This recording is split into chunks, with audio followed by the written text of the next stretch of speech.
going to get started, and I'm going to call to order the October meeting of the Greenlight Extension Disadvantaged Business and Workforce Advisory Committee, otherwise known as DWOC. I want to welcome all of our members and alternates that are joining us here today. Just a few couple of housekeeping as normal. Please mute yourself if not speaking. If you're having technical issues, let us know in the chat and we can work to help you resolve them. And please close any other teleconferencing apps, devices during this meeting. This meeting is being recorded and streamed live by the Metropolitan Council. Meeting handouts and presentation are posted on the project website at swlrt.org.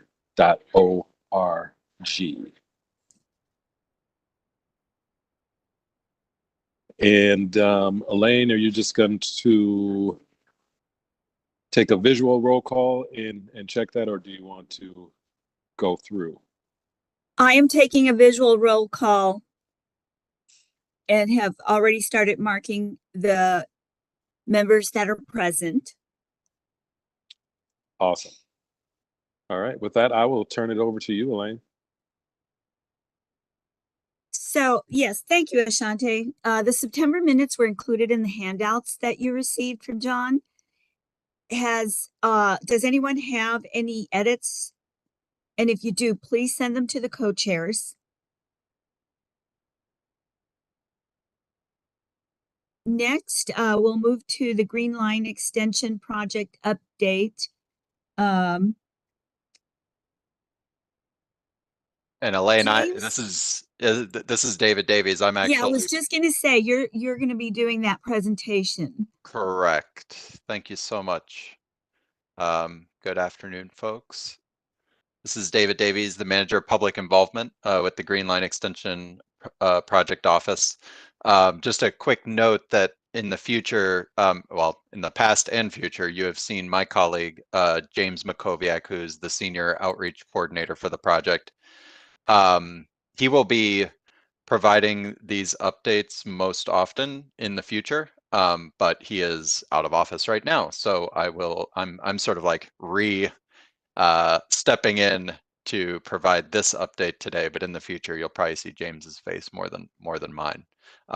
As always, feel free to reach out to anyone on the project office outreach team, myself or James, or Nick Dial, Director of Construction, if you are in need of any kind of like, if you have any questions or any points of discussion with the outreach team.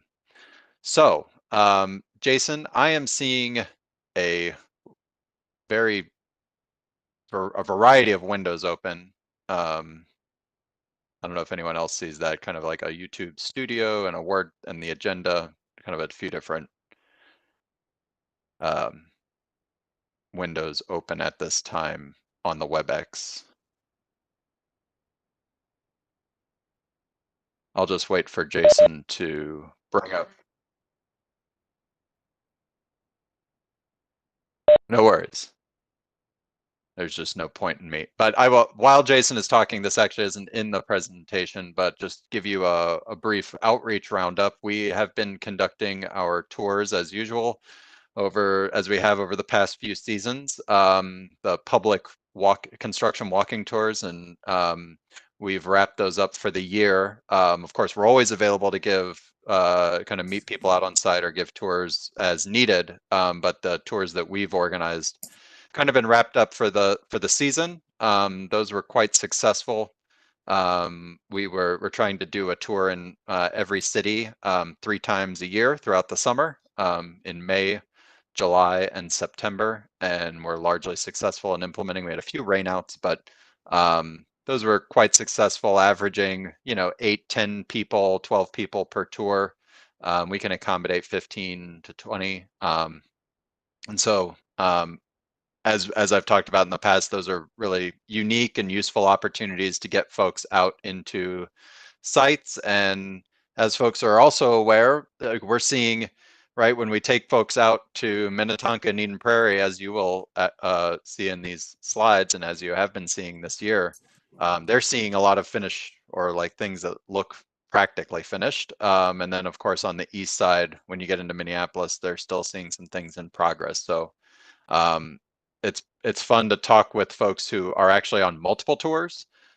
Sometimes they come to a tour on Minneapolis and a tour in Eden Prairie, and they can kind of see the difference of what's going on. But we will look forward to continuing those types of tours next year, and we're also going to be kind of diversifying the types of tours that we give, seeing as how there will be more and more completed work, kind of try to mix it up and get a little bit more into the weeds of certain elements of the project, and not just kind of a site tour seeing finished product. So with that, I will kind of roll into the presentation. Jason, if you want to just cycle through these on kind of a 5 to 10 second thing, I'll kind of talk through this. Generally, in the west side of the project in Eden Prairie and Minnetonka, like I said, you're starting to see things get buttoned up, like this passenger drop off and access ramp at Southwest Station. Paving has been occurring over the past few weeks at Southwest Station. Remember, this is kind of another part of the station site,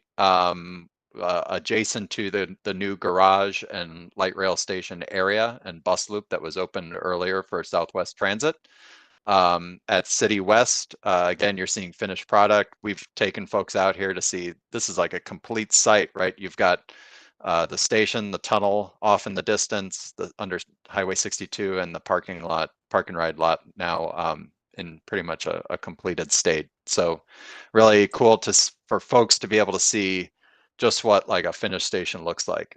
Completed station and plaza and parking area at Golden Triangle.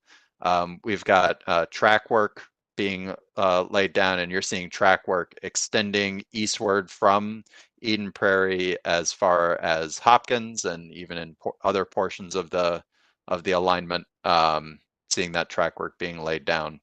Here we've got at the Minnetonka Hopkins Bridge, we've got wetlands restoration going on. So as construction is buttoned up, certainly some of that restoration work starting to take place, finishing up some of the sites there.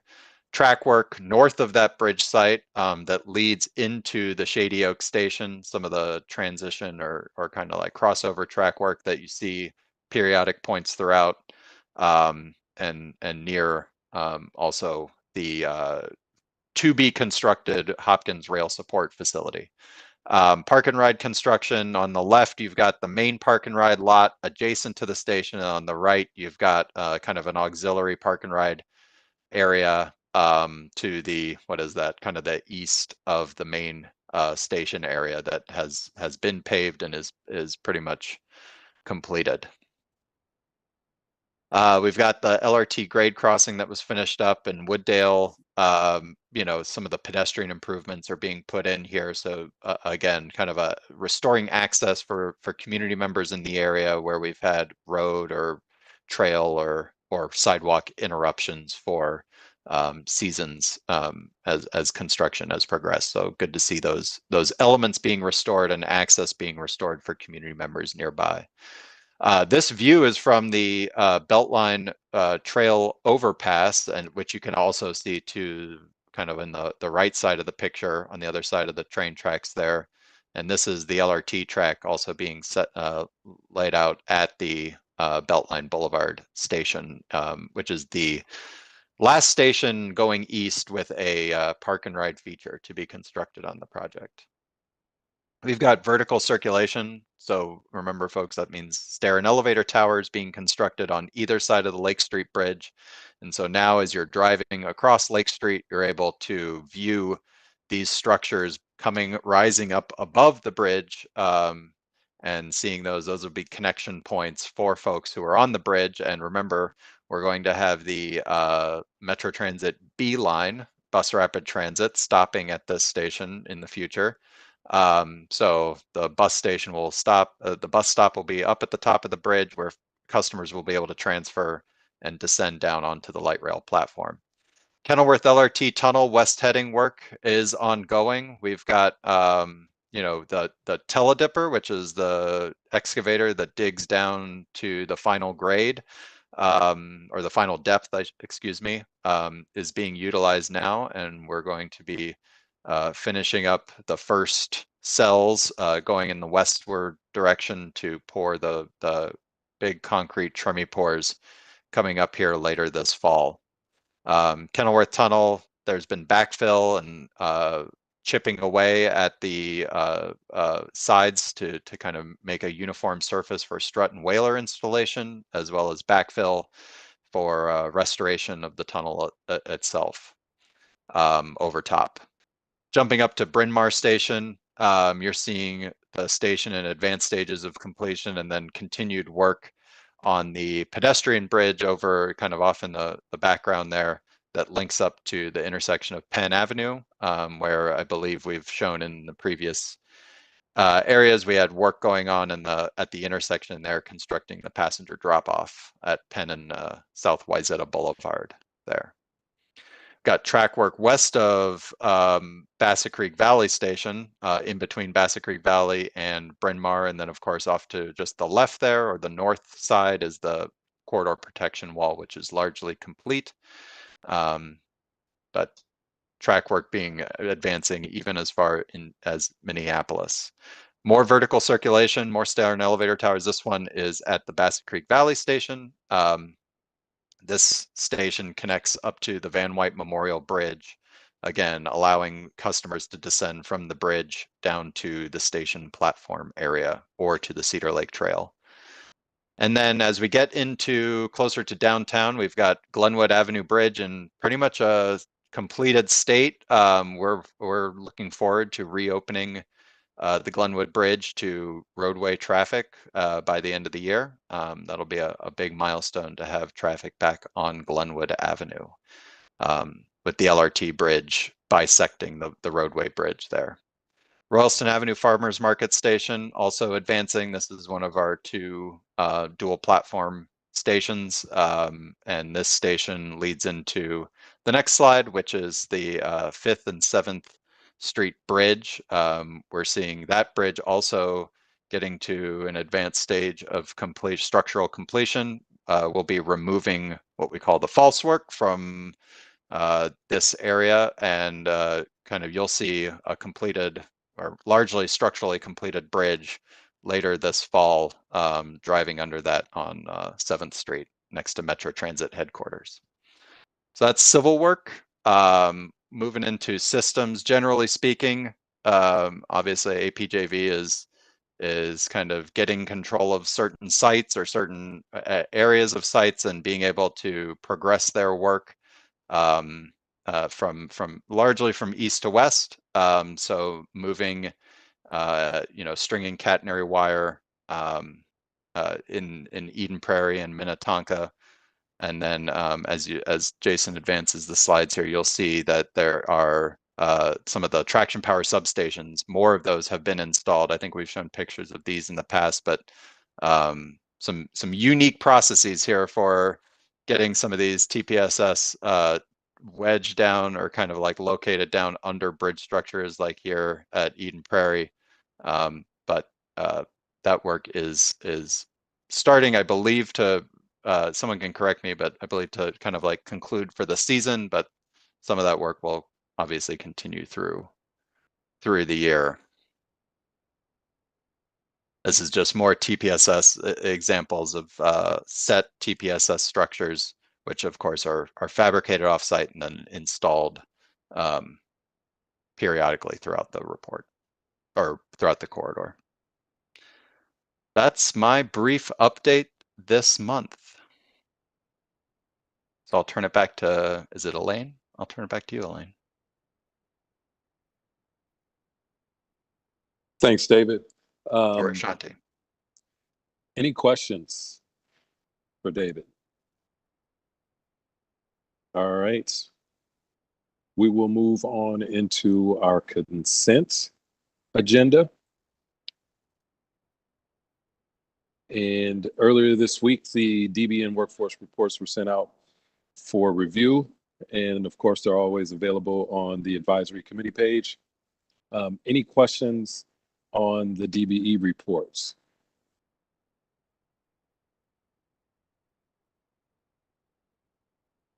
Hearing none, I will turn it back to Elaine for workforce. Thank you, Ashante. So, are there any questions on the workforce reports that were sent out to you?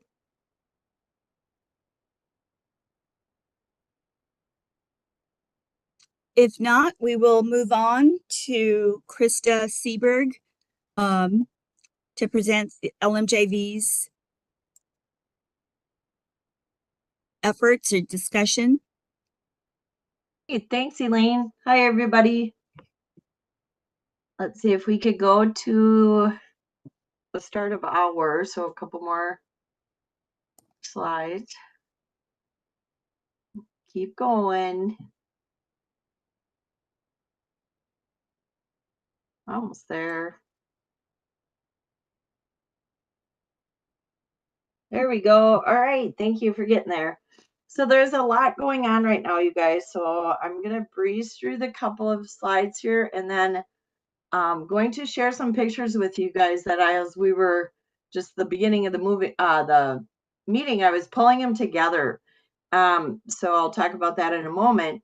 But as you guys can see, we have a very strong representation still continuing this month.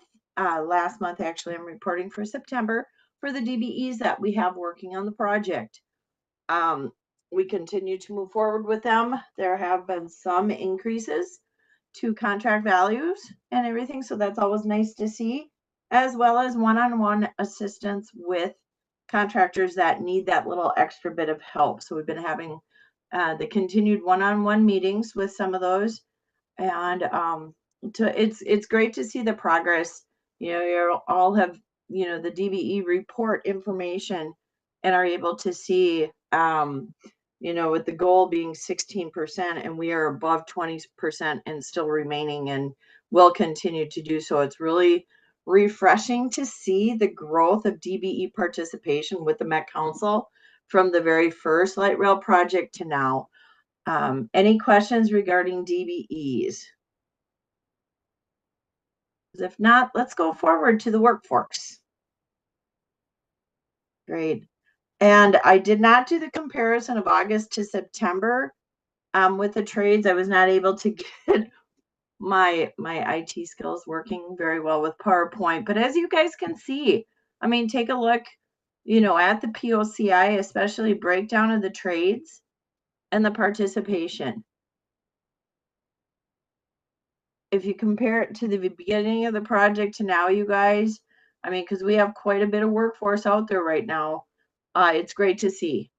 And actually, if you compare, we've had some discussions about, you know, the percentages for us for the actual participation for both POCI and female have dropped a hair. If you do the actual month at a glance look, the participation is pretty strong.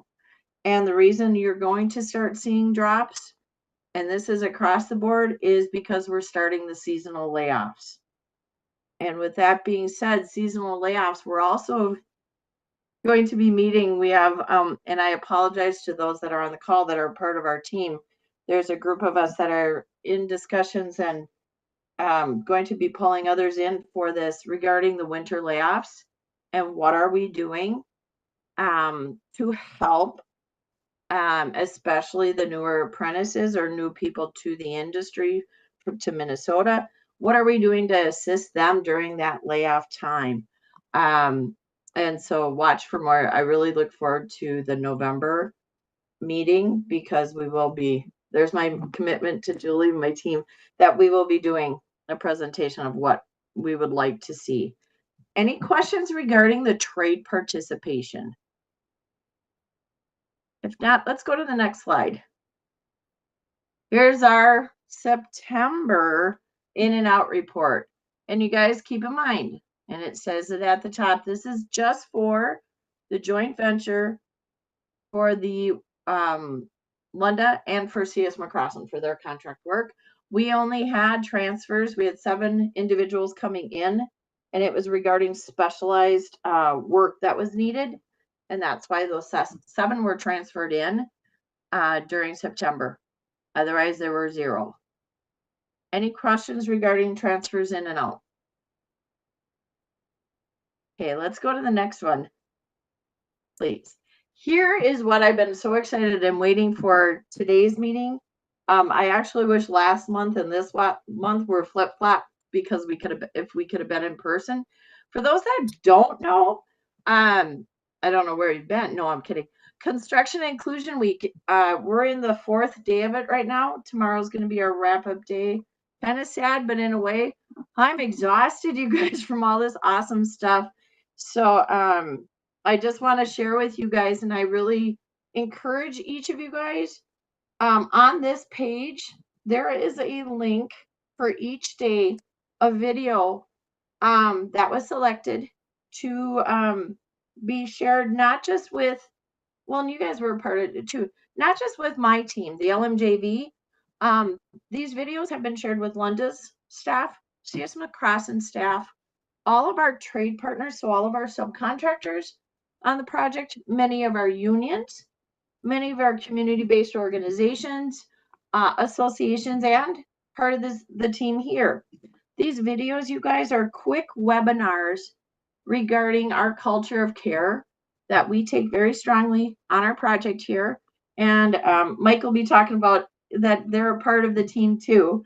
Yeah, so I don't want to do all of this, but you guys if you haven't taken the time, please do, because these videos, not only do they fit with us as a team here, but they fit in general life, commitment and accountability. Day 1, it's all about inclusion starts with I. It starts with me, that one is very, very impactful. You do have to watch it. It's not one you can just listen to, even though the music on it is excellent. Tuesday is one of my favorites. It's actually about being okay with different opinions. I feel very strongly about, this is going to be a funny example. Well, not fun, but a real example. Okay, I ride a motorcycle, for those that don't know. I don't wear a helmet though, and I bet I went to a lot of people here. But I will sit down and talk with you why my strong beliefs as to why not. And it's not because of my beautiful hair that you guys never know, state of the topic. But anyways, so somebody else might be very strong about wearing a helmet. Well, when you get to come together and meet people, how do you connect? You might not agree on topics, but you know what? It's still okay, and we're still going to get along if we choose to. But anyways, this video is about that. It's about much more serious topics like transgender and a person that's very strong-willed, opinionated the other way. It's very impactful, you guys, and I really hope you have the time to watch it. And if anybody wants to talk with me about any of these after they do, I'd love to, because I can't say enough about them. And then let's go to the next slide, because we'll just transition into what else is happening. We had a very busy week. This week means the world to me, but so does every day, and it helps my team. And I'm happy to say Tracy Jackson is a part of my team. She's my co. We are the diversity dynamic duo for Lunda and the LMJV. But these events that we had this week were outrageously amazing. You can see them right here, but I really want to show you guys some of the pictures of what took place for us. So I'm going to be bringing it up, but I'm just going to tell you real quick. Tuesday, we had the honor of being at the Excel Center at the River Center, talking with over 2,000 high school students. Amazing. The kids, the behavior, the excitement, and everything was just out of the world. But I'm so proud of our team. We had a construction little corner for Lunda, and we had 2 cranes that were the remote control cranes that the kids could use, and the adults, and that went amazing. Yesterday was jam-packed. Excuse me, great fun. In the morning, we had a brand new presentation education piece brought to us that's going to be launched across the industry little by little here in Minnesota by the carpenters, but for all unions. We had Noah Pratt, who's one of our business reps from the carpenters, and Sean Coates, one of the education facilitators, come to our LMJV office, and for 20 people that we had in our room, we had 3 hours of an education presentation and conversation all around be more than a bystander. It is training, it is awareness on anti-bullying, how to be more than a bystander, how to stand up for others. And it is truly, it's for everybody, but the focus primarily was launched in British Columbia to protect women in construction, whether it be sexual harassment, verbal harassment, and all that. Very impactful. Again, very proud to be the first team that it was brought to. We are going to be expanding it to others on our team, but also our subcontractors, trade partners, people here on this call, as well as other Lunda, other CS McCrossin representation. And we're just going to keep helping spread it. And again, like I said, it's for all. And then in the afternoon, you guys know my baby, my Rosies and Robbies of the Rail. We had our 4th one yesterday, which was awesome. Put me in coach, talking all about how do you become part of a team, even like the DWAC team, you guys. So it's all around that. Today was kind of a rest day for me in the office. We had our great staff meeting this morning where we had a half-an-hour conversation about the diversity and inclusion happenings. And then the big excitement, you guys, tomorrow we have 27 high school students from Lake Street Works coming to the light rail project in vans. We are going to take those vans and separate them and have them go on a couple different project tours with lead representation from the LMJV. So Krista isn't the only one that does the tours. We have the big guys, the ones that really know about the water in the Kenilworth Tunnel. We're going to have them going to the Southwest Station. There's a couple great places they're going to, and they're going to end up with a lunch talk right back at the office where they're able to ask various people from our team questions about the industry. And the great thing too for the community development, our give back to the community for this fall has been a spare change challenge, not just within the LMJV, but with everybody, trade partners and others. We have had such a great response. We have expanded the date all the way through the end of October. So there's some fun kind of stuff going on. And like I said, I have these pictures. Let's see if I can get this going the right way. I mean, Jason, you're gonna get to ask me to, or accept me to share. There we go. Can y'all see these pictures okay? Yes. Thank you. Okay, I'll go through them quick because I don't want to take up all the time because we have Mike next also. But picture number 1, we have both field and office representation, both in the morning and in the afternoon. We had no less than 4 people, actually no less than 5 people at our booth talking. The girl in the booth with the safety vest on, that's one of our almost journeywoman 49ers that was there for the day. We took her off the job site and had her come in. And if you can see that smile, it was amazing. This girl, Brooke, has come out of her shell and just loving it. We have one of our lead field operations people on the far right, and in the middle is one of our project engineers. And look at that kid, you guys.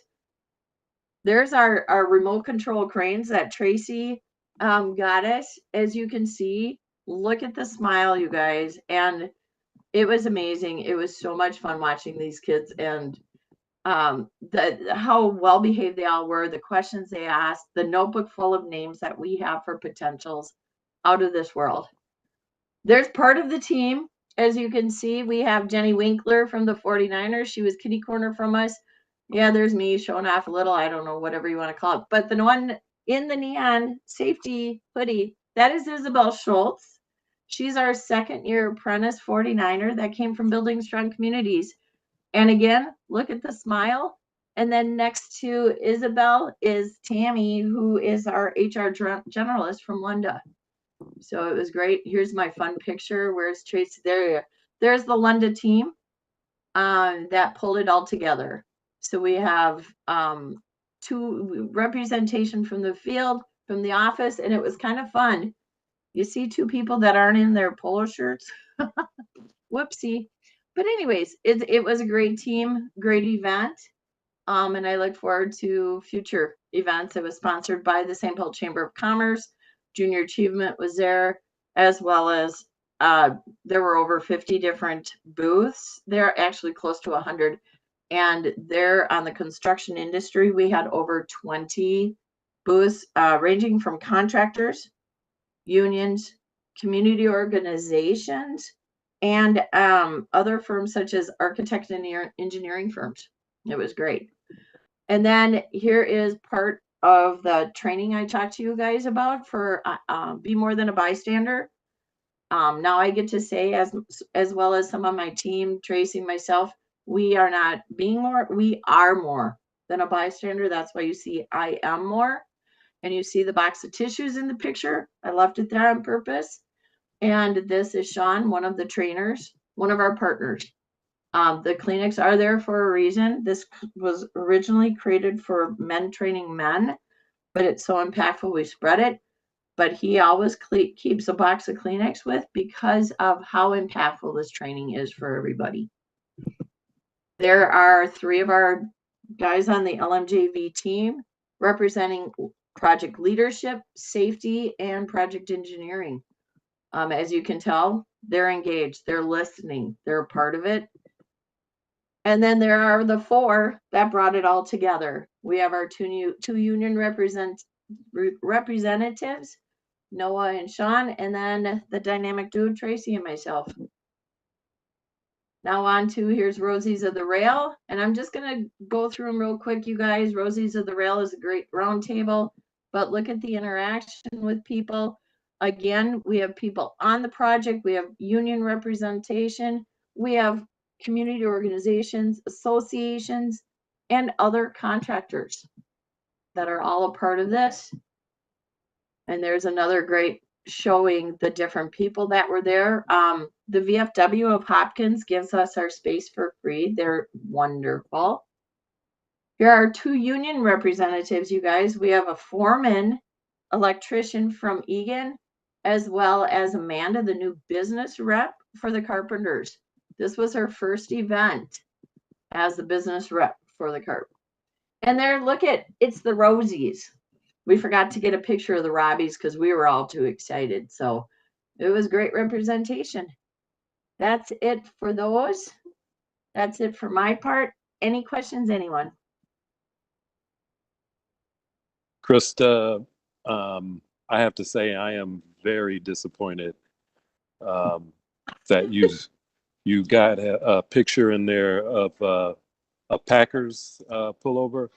I don't even know what to say anymore. Ashanti, it's called inclusion.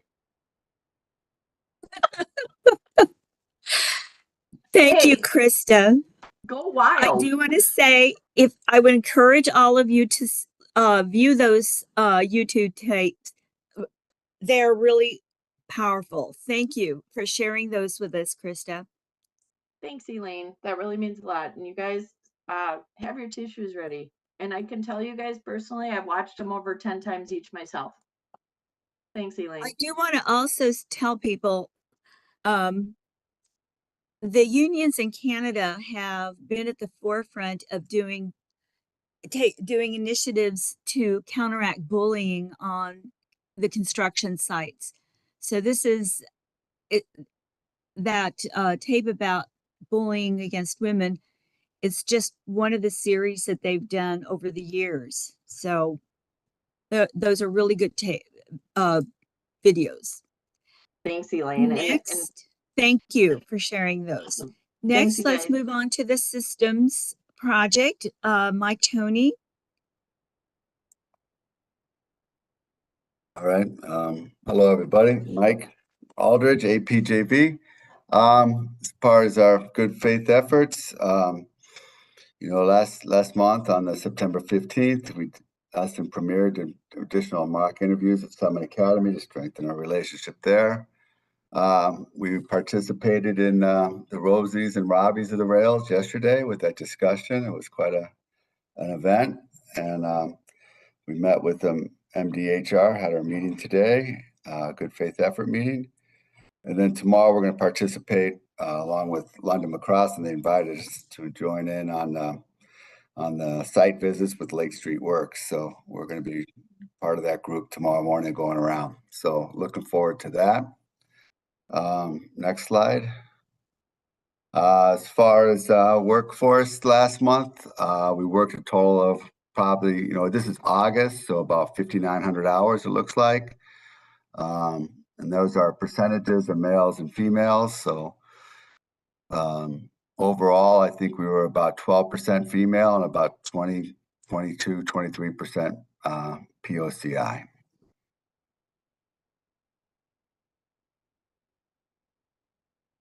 And it's, so I think over for the life of the project, I think we're running about 20% POCI and about 12% female participation for the life of the project. So it's increasing gradually.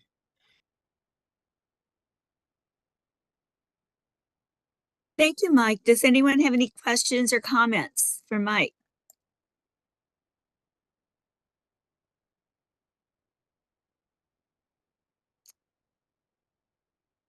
All right, thank you. Thank you. Ashante, I will turn it over to you. Thanks, Elaine. We've reached the point in the agenda for our committee discussion and any open discussion topics that the committee, anything that's come up. I know we did have one thing that we wanted to discuss, but I'd first like to open it up to any of the members and alternates.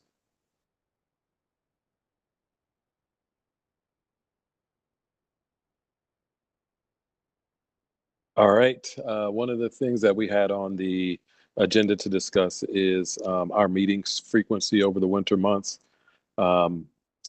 As we are well equipped and aware in Minnesota, our construction, at least civil construction activities, drastically slow down over the winter months. There won't be a lot of activity going on and change in terms of either DBE participation or workforce. I know the last couple of years we've gone to a bi-monthly schedule. So that's going to be something on the table as well for this year.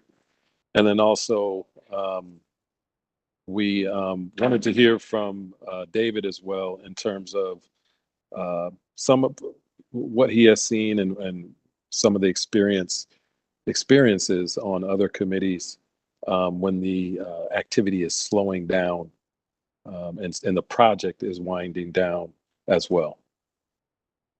So anybody can chime in on their thoughts, or David, if you want to kick us off with that. Yeah, I can start, Ashanti. Thanks. Just briefly that we have a few different committees still working today. Brief recap that we used to have a community advisory committee mostly during design, and that committee ended prior to construction starting. We still have an active business advisory committee. They honestly meet just once, or we kind of engage them quarterly, but they haven't even met this year. We plan to probably meet once this year. It's kind of on an as needed basis, just for business representatives to get a occasional update. Or probably besides this committee, our most visible committee is the Corridor Management Committee, which meets every other month now now that we are kind of in a more stable part of the project, at least relative to the project history with design. And so we'll probably continue for now to meet every other month. We also have more minor committees, like what we call construction information work groups. They're actually more informal than committees. And a lot of those are meeting, we meet with community members just to discuss the progress of construction. Those are actually mostly meeting on a quarterly basis, with the exception of the Minneapolis CIW, which meets every month. But most of those are actually going to wind down, and we don't know yet exactly how we're going to structure engagement with the community about kind of like looking forward to opening day, but we're planning to try and like transition some of the more interested parties to some sort of maybe working group or group that will meet occasionally starting in probably 2024, looking ahead to 2027 opening of the light rail. But we expect that to meet very periodically as well, probably on a quarterly or biannual basis. So Ashanti, the sum is CMC still probably trying to meet every other month. A lot of our other community-led work groups or meetings that we have are more on a quarterly basis. Thanks, David. Anyone else have any thoughts relative to that, or any objections to moving to an every other month schedule over the winter?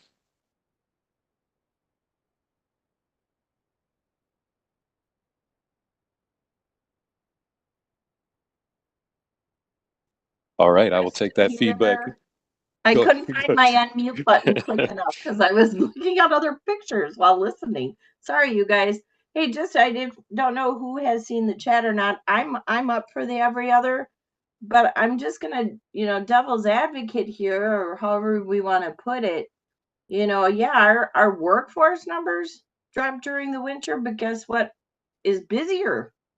Our outreach efforts are almost double of what they are during the summer busy months, you guys. There's so many things that us as a team here, the contractors, the unions, the CBOs and the government can be doing. Sheila and Julie and us, we're going to be working hard and to really get input moving forward through those months. I think is very important. Yeah, the numbers are, what everybody likes to see, but I think DWAC, what is, we've talked about, right? Getting people back in. And I think this is when we can reignite you guys and really get that feedback. So that's just my deal. I'll be meeting with people regardless. So thanks for letting me give my 50 cents worth. Ashante, Barb Lau wrote in the chat that she prefers the every other month as long as the members receive the reports on a monthly basis. Does Thanks, anyone Elaine. else have any comments?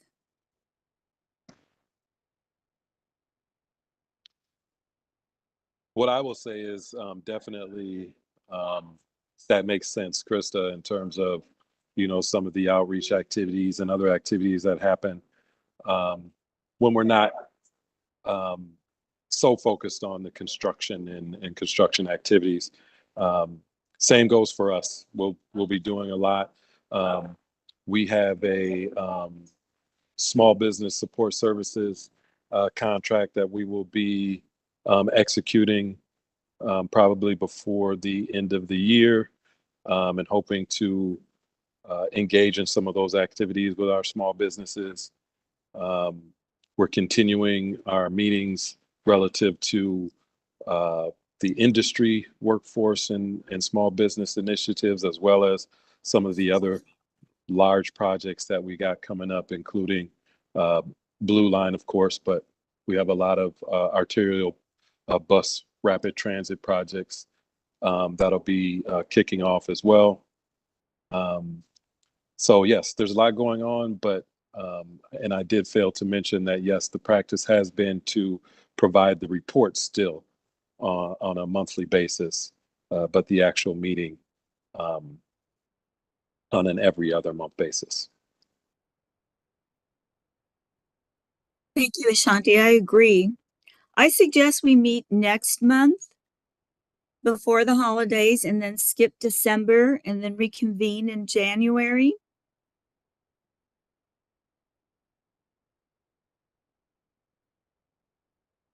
No objection from me.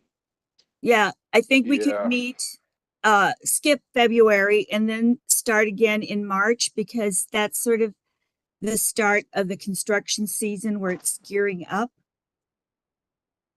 Gilbert, did you? Yes, want to Elaine, speak? thank you. I think you noticed I wanted to say something, and good afternoon, everyone.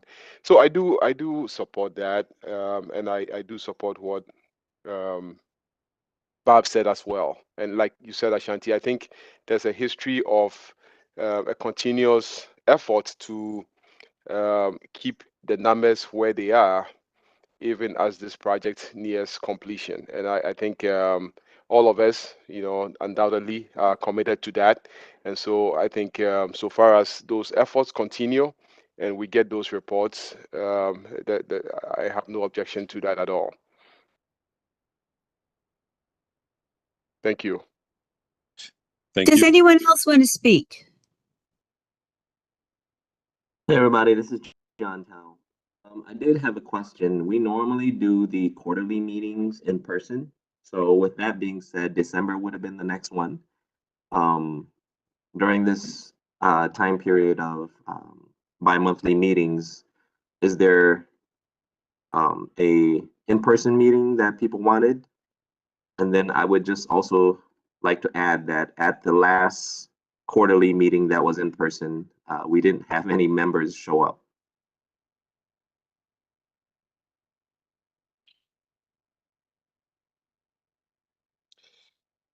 I guess my initial thought would be in the winter we keep it virtual, but in terms of the in-person meetings, I think there is some value to it. But I would like to hear in terms of what are some of the challenges for some of our members in getting there in person. Is it location? Is it other factors that we could work to mitigate and strive for a more robust attendance when we do an in-person?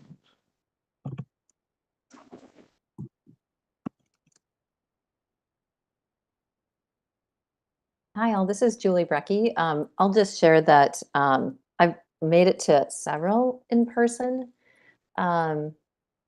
conversations, but the last couple I have missed, and it usually is kind of a late breaking, I wouldn't say emergency, but important topic at work that I have to address that keeps me from attending. So I can't say that it's necessarily the location. Oh, sorry, I don't have my video on. But usually it's much more situational. And so sometimes I can send my delegate, and sometimes that delegate might be involved in whatever I'm trying to address. So I do send my apologies because those in-person gatherings are really impactful, I think. Thank you, Julie. I do want to also say, Ashanti brought up a good point, location, and travel is difficult for some people. I know Barb has brought up the issue before. And I want to remind the committee, hold on, my cat's trying to walk on my computer, that our department, MDHR, we're in St. Paul, has offered our location for an in-person meeting. So that is an option.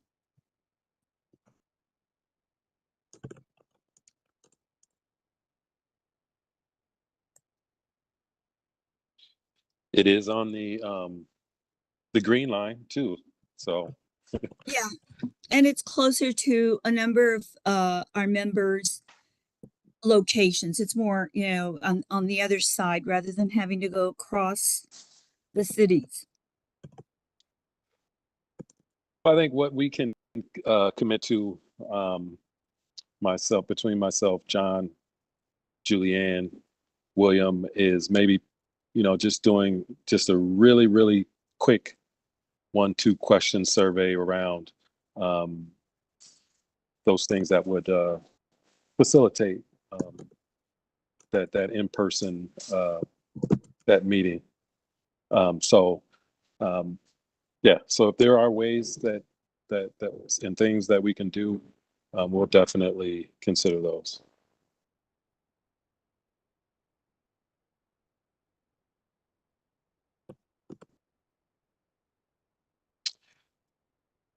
All Yes, right. Krista. Go ahead.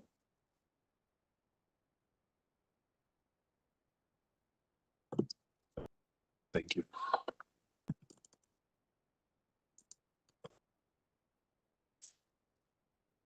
Okay. Any announcements? I kind of gave a couple from the Met Council side. Anyone else have any announcements, events coming up?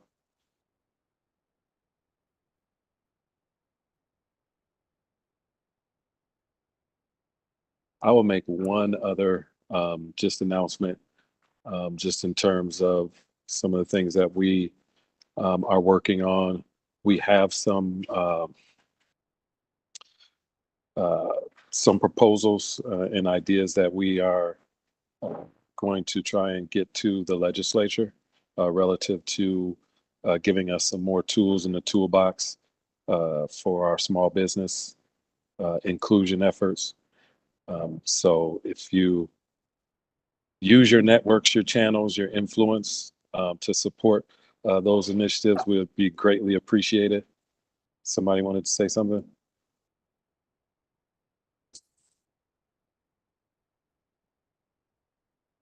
All right, any other announcements?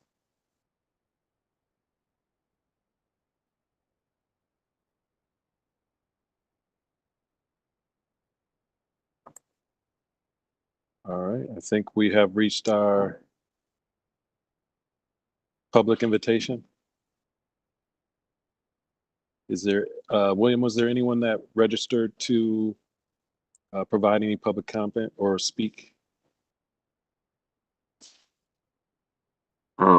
This is John. I didn't see anybody. All right.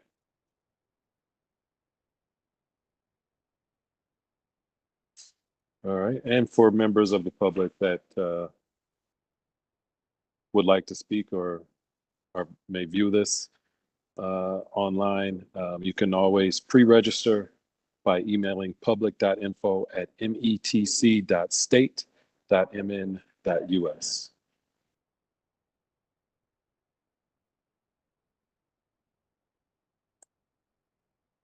All right, with that, this brings our October meeting to a close. The next meeting of this advisory committee, hey Barb, will be virtual. I think we are going to definitely take that recommendation that Elaine had. It'll be November 16th, and then take the December off and reconvene in January. So more information will come out to follow, but November 16th is the next meeting date. Please stay connected via our construction updates, social media, and through the project website. And you can also connect with me or project staff or any of the staff from OEEO. Do I have a motion to adjourn? Move to adjourn. Second? Seconded, Julie Brecky. Thank you. This meeting is adjourned. Be safe. Have a wonderful weekend, and we'll see everyone in November if I don't see you sooner. Thank you, everyone. Thank you, everyone. Thanks, Ashanti.